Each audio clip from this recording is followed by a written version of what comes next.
The man now charged with leading U.S. Catholic bishops comes from unique territory where spiritual warfare takes on new meaning. Archbishop Timothy Broglio leads the Archdiocese for the Military Services USA. He's the shepherd to U.S. Catholic service members throughout the world, and his chaplains go wherever they may be stationed, including in Poland, a country that borders the war in Ukraine. We have 11,000 troops in Poland as I speak.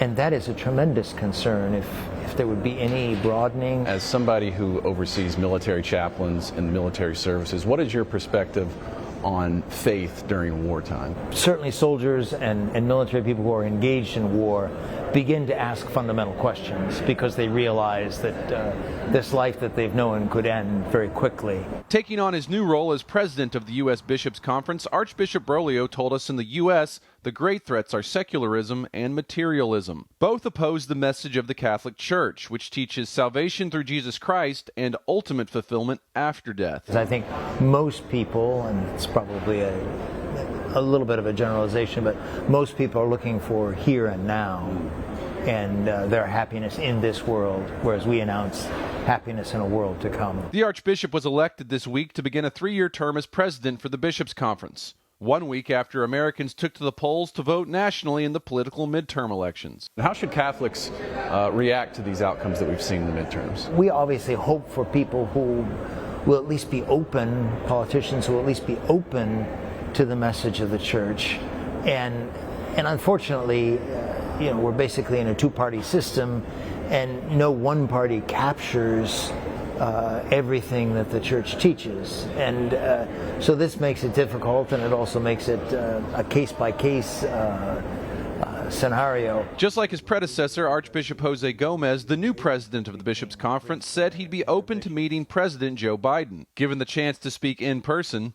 One thing that I would like to emphasize would be certainly the dignity of the human person from the moment of conception to natural death. I would also like to emphasize the plight of the poor and the immigrants. I think that we have enough to offer that we can open our doors a little bit wider. Speaking to reporters this week, Archbishop Broglio also reflected on lessons learned from his experience working as a personal secretary in the 90s to Cardinal Angelo Sodano. The now-deceased cardinal faced allegations of covering up clergy sex abuse.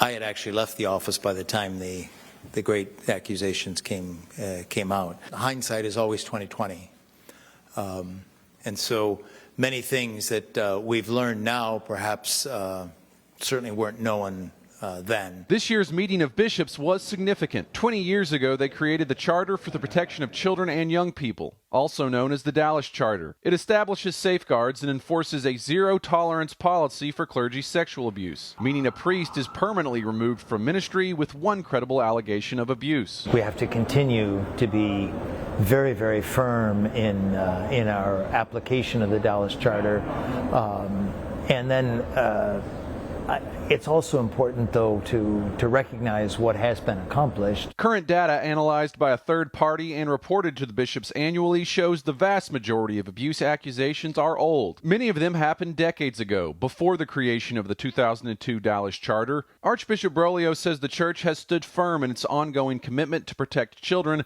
but acknowledges an unfortunate byproduct may have been created. No one would deny that there has been almost a chasm put between priests and their bishops. The Catholic Project at the Catholic University of America recently finished an extensive national survey of priests. It found that, quote, priests' trust in their bishops has declined significantly in the last 2 decades. Further reporting, 82% of priests strongly agree that they regularly fear being falsely accused of sexual abuse. Archbishop Broglio said the study impacted him. Everyone is innocent until proven guilty. Do you think the attitude within the Church has been, when it comes to clergy sex abuse allegations, guilty until proven innocent? I'm afraid that's very much a fair evaluation of the way it is seen. Certainly not the way I see it, but I think that in general that's and it's unfortunate.